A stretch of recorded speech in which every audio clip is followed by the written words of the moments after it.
In this video, I want to show you how to lower the backrest, the back seats of your Hyundai Santa Fe. So when you're over here, it's very easy. You have this small latch on each corner of the seats that you can use, by the way, to adjust the angle of the backrest. So, you can lock it in different position, but if you pull it and you bring it down, okay, and this seat needs to be a bit forward to leave space so this can fall down. Okay, like this. Okay, now you see we have more space. Do the same thing on the other side. Let's go.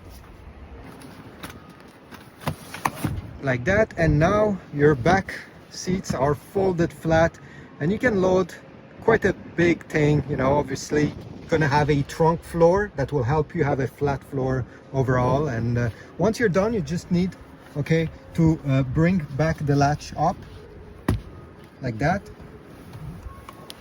and then bring the back seats, backrest in the position you desire. It can even be reclined so it's more comfortable for your backseat passenger.